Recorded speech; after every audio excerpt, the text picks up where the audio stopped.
Okay. All right. Thank you for being here. Critical win versus an improving Georgia State team on Saturday gets us to 5-2 overall, 2-1 in the Sun Belt.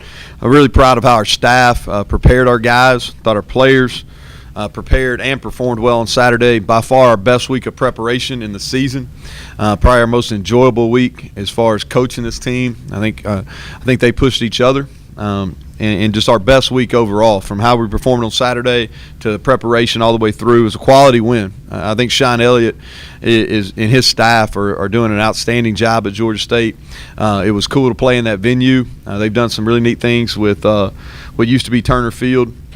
But that staff's done a really good job in a short amount of time.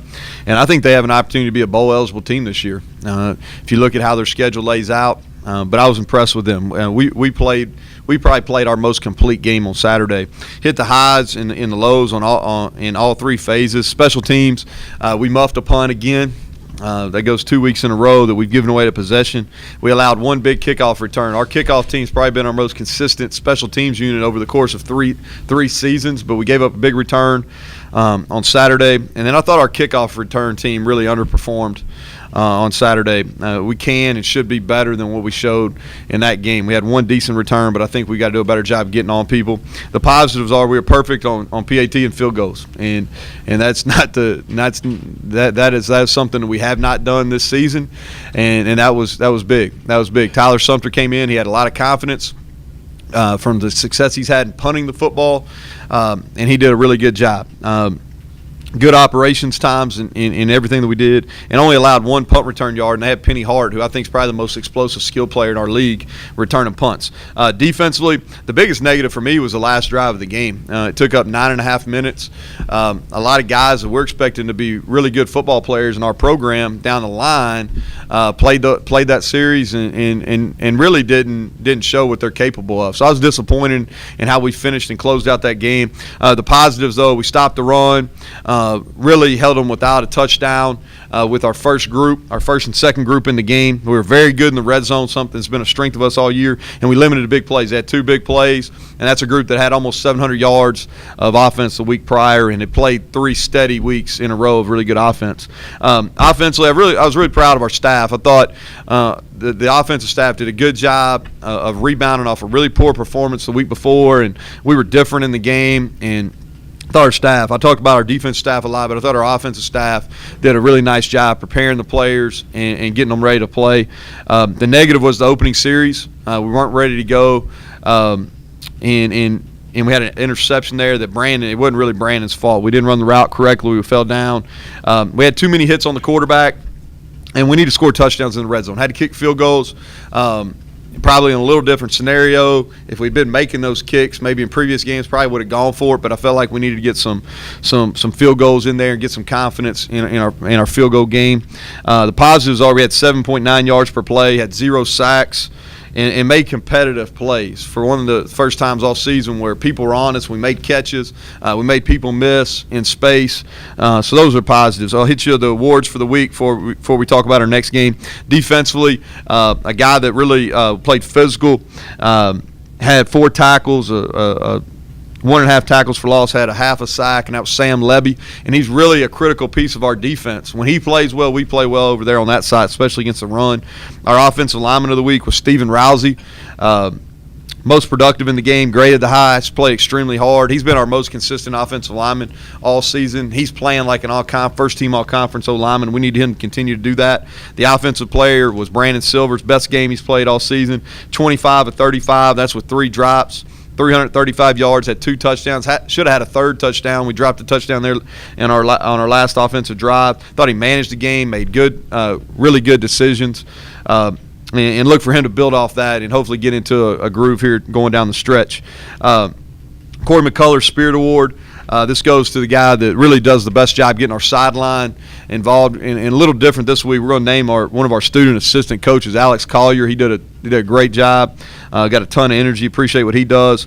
Our Nathan Harris Service Award, give it to the guy that gives back to the most in the community. And that was Kevin Nixon. And really for the last 2 weeks, we didn't have one last week, but for the last 2 weeks, Kevin Nixon's done everything we've asked him to do and more. He volunteers his time. Tremendous young man. Proud to have him in our program. Our scout team players of the week, our scout team special teams player was Caleb Barker. And I know that sounds funny, but we use him as our scout team punter because he's the only left-footed guy that's athletic enough to give us a look.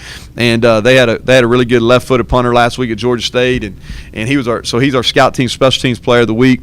Offensive special teams player of the week was Travius Harris, an offensive lineman from Rickards High School in Tallahassee. He's going to be a really good player for us, and he'll have a chance to get in the mix for us even next year as a redshirt freshman. Defensive scout team player of the week is linebacker from McGill, Tulane, Carlton Marshall, a guy that's been real consistent all year in that role. So, quality win. Flipping the page to Georgia Southern, and I think first thing I want to talk about is really feel for Tyson Summers, for he and his family. Tyson was a graduate assistant here. He's a guy that I got a lot of respect for. I like him personally. I think he's a really good person, great family man, and he's a really good football coach. So I think it's unfortunate that it didn't work out, and really feel for him and his family during this time, and puts us in a unique situation. We're going into our 8th game of the season here, and we have to prepare for a new someone that's a new head coach and Coach Lunsford, and so it's unique. I don't think we've been in that situation before. But we'll have to do some different things in preparation. But that's just one of those deals.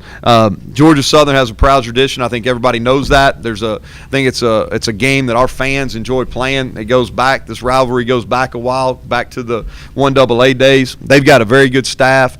Jeremy Rowell, a guy that put in a lot of investment into this football program. He coaches their secondary there, and was a player here, was really successful as a quarterback, long-time assistant, started as receiver coach, worked his way all the way up to defensive coordinator. So I think it needs to be noted that he put a ton of time and effort into this program, and we're very appreciative for what he did in this program. They got a really good staff. I fully expect them to come out and be re-energized. I know Coach Lunsford has, just looking at him. I know a lot of our guys on our staff know him personally. I speak very highly of him. I know as leading their recruiting efforts, he's done a tremendous job branding their program, and I think they're going to come out and play their best game of the year. I think they'll have a lot of energy. I think they're going to play with a lot of pride. And honestly, you all know this. They've had our number. They beat us here soundly in 2015, and then last year they took the conference championship away from us. You know, we had an opportunity to win that football game with the ball. I think it was first and goal on the 9-yard line, and we didn't get it done. So they offensively, they're an option-based attack. And I think they've got some really good skill players. They've been up and down offensively. Some games they've played really well. They're a team that wants to run the football. If you look at it, their quarterback, who did not play last week, we got to prepare like he's going to play. His name is Shy Wirtz. He's really shifty with the ball, does a good job as far as handling it in the option game. They've got 2 running backs there that have been there for a long time, Wesley Fields and L.A. Ransby. They've had good games against us in the past. I think they're solid players. Can get downhill, have really good speed. Miles Campbell, who's also their kickoff returner, is a slot receiver that they use in motion game. I think they do some good things with him. And I think the unique thing about this is we're going to have to prepare for what we've seen on film, but we're also have to prepare for what they could do. And offensive coordinators at Georgia Tech a lot. They haven't been under center and ran the option this year. They've been a gun-based option team. But I think we've got to prepare for them to be under center, you know, and get back to maybe some things that they did when Paul Johnson and some of his people were in the running the offense there. Defensively, they're a 4-down team. They've given us trouble both years. We have not played very well against them. Offensively, we have not played very well against their defense. The guys that stick out to me are at D tackle. I think those guys are playing really well at defensive tackle. And on special teams, they've got a great Bass kid as their kicker and their kickoff guy. I think he's kicked it in the end zone like 21 to 25 kickoffs, and he's 7 to 10 on his field goals. And they've played extremely hard on special teams all the way through, even deep in that second half last week against UMass. So team we have a lot of respect for, a team that's had our number, and we've got to continue. It as much as respects I have for Georgia Southern, it's about us. You know, we had a win, got us to 5-2. Now we got to worry about being 1-0 this week, and we've got to continue to progress. We got to correct the things we made mistakes on last week and continue to build and get better. Because I still don't think that we're playing our best football in any phase. But I'm excited about getting back in the vet. Quite frankly, we were embarrassed last time we were at home. And so I know our guys are chomping at the bit. Our staff is chomping at the bit to get back and perform well for what I think is going to be a really big homecoming crowd. We've been 2 homecoming opponents so far. We're 2-0, so hopefully we can get to 3-0 on homecomings. And maybe we won't be anybody's homecoming moving forward. But it's I know big alumni groups coming back, and I expect us to have another big crowd. So with that, I'll open up for questions. Your defense has been really good. Mm-hmm. Your red zone defense has been really, really good. Is there any insight into why inside the red zone the defense has been the best in the country? Yeah, well, I think it's mentality. We practice a lot of it. We practice. That was one thing that we were really intentional about in spring. And then in fall camp was practicing the red zone. You know, we did some type of red zone work offensively and first team offense versus first team defense every day in fall camp and every day during spring practice. That's showing defensively. It's not always showing offensively, but so we've gotten a lot of work in it. We've done a good job of running the football. I mean, stopping the run, and it's hard to pass the football down there because you run out of space. Do you have an update on Jordan? I know you said last week you thought he would play. He didn't play Saturday. How's he? Yeah, I think he probably could have played. I don't think he felt 100% confident, and I just didn't think that. First of all, I got a lot of confidence in our other guys. You know, Josh Anderson came in and did some really good things. I've seen him. You know, he was really our primary ball carrier all fall camp, and I've seen him getting better. I was excited about him getting the opportunity to start. I knew Jamarius Henderson was starting to get a better feel for what we were doing offensively, and I thought both those guys played solid. I thought they both played solid, so I had a lot of confidence. So I didn't think it was a deal where we had to push Chun. It'll be the same way this week. If he feels confident and he's going to be 100%, he'll play. If he's not going to be 100%, then he won't play, and those other guys will go in there and they'll get the job done. You mentioned homecoming. Just from a mental perspective, are you aware that the other team has homecoming when you're coming in? And only reason I look at the game notes usually on Thursday or Friday and I see it. I stayed off social media there for a week. You usually find out on social media, but I wasn't on there last week. You know, we're aware. I really say it as a joke to the kids more or not. You know, it's not something we use as bulletin board material. All that bulletin board material and all those motivational talks, it's really overrated. One of the most overrated things about coaching, honestly, because after the first play, they forgot what we talked about in the locker room anyway. But you know, in high school, I think homecoming is a really big distraction for some of your kids. In college, I don't think it's really a distraction. I think it's good. I think it's a good reason for people to come back. You know, and I'm excited about a lot of our football alumni seeing the progress on our new facility for the first time. Talk about your receivers a little bit, Coach. You and I talked before the game and talked about this. Played better, Jerry. They played better. Still not where they can be or where I want them to be, but they played better. And I'll say this too, Jerry. I think that's a position I played, so I'm probably a little harder on those guys than everybody else. But I do think we have a lot of potential at that position. I don't think we've always played up to that potential this year so far. But I thought they were better, and they tried to do what we were coaching them to do at a higher rate. Still not perfect. We still didn't run our deep routes, especially post routes, as well as I would like, or well as Coach Williams is coaching them to run those. But we went and made competitive plays. You know, Trey Eford made 2 competitive plays on post balls.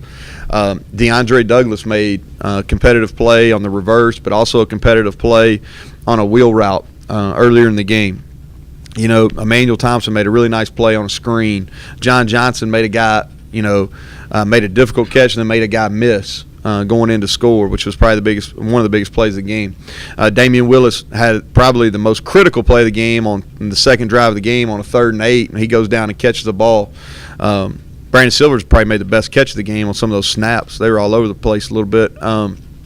But I think our receivers are getting better. I think they're getting better. It gives us something to build on. Coach, record-wise, you're probably going into the easiest part of your schedule. The next 4 opponents are 4-23 overall combined. How South Alabama was 1-4 before we played them too, right? So and they kicked our tail pretty good. How can you not fall asleep at the wheel here and make sure you get wins in the next 4 to keep you guys competitive Sunday? Well, I think that it's just, the mentality's got to be who you got this week. We can't dictate the schedule. We can't. Some of those teams you're talking about play ridiculous non-conference schedules too. South Alabama's one of them. If you look at them, and they got to be by Oklahoma State. Who'd they play early, Barry? They played somebody else. Ole Miss, yeah, with Shea Patterson, who's scary. So I think that you just play. You play who you got. You know what I mean? And I did, until you pointed that out, I really didn't know that. But we got Georgia Southern this week, and we got to be 1-0. That's one thing that we talked about last week with our football team, is because I think our guys everybody talks about the whole thing as a whole. You know what I mean? And as a coach, you got to be compartmentalized, man. It's got to be, hey, A to B to C. And I thought our guys did a better job with that last week. You know what I mean? Hey, cloud all this stuff out, and let's worry about what we got. And I don't even talk to our guys about the game. That's so far away. All I care about today is we go in our team meeting is, man, we're going to make corrections from that Georgia State game, and we're going to put it to bed really fast. Here's the corrections, here's what you did well. Okay, Georgia Southern. And, I'm not worried about Georgia Southern on Saturday. I'm worried about our preparation on Monday, and then Tuesday will be the same thing. And if we can do that, and that's coach speak, I know it sounds cliche, but if our guys do that, then we play well. When they can start worrying about things out in the future and what's our record going to be at the end of the year, we can't handle all that. We just don't execute. We don't handle all that. So as coaches, me in charge is, hey, let's worry about Monday practice, and then we'll worry about Tuesday. Moving on. You mentioned the heartbreak of losing to this team last year, costing out in the Sun Belt Championship. Yep. Is this a game you guys had marked on the schedule coming into this year? Well, I think that they just had our number. You know what I mean? They beat us here. I'll never forget it. They beat us bad here in 2015. That was Chuck Ash's first retirement party, and very few people would I go up and show my face after getting handily beat, but I did for Chuck, and unfortunate that game happened on that day. And then last year, we didn't necessarily play poorly. Honestly, they were really talented last year. They played a tough schedule, had some bad breaks injury-wise, but they were really talented. That wasn't a game we just blew or anything. That would, we didn't play bad. They made some plays down the stretch versus us last year. But yeah, I think it's a good rivalry. It's one of those. A lot of our players know their players. We recruit the same guys. We recruit a lot in South Georgia. They recruit, obviously, that's their main recruiting area. So there's a lot of crossover. We know their roster pretty well. This is a game that we feel like, as a program, for us to continue to be at or near the top of the conference, this is a program that we know we have to beat.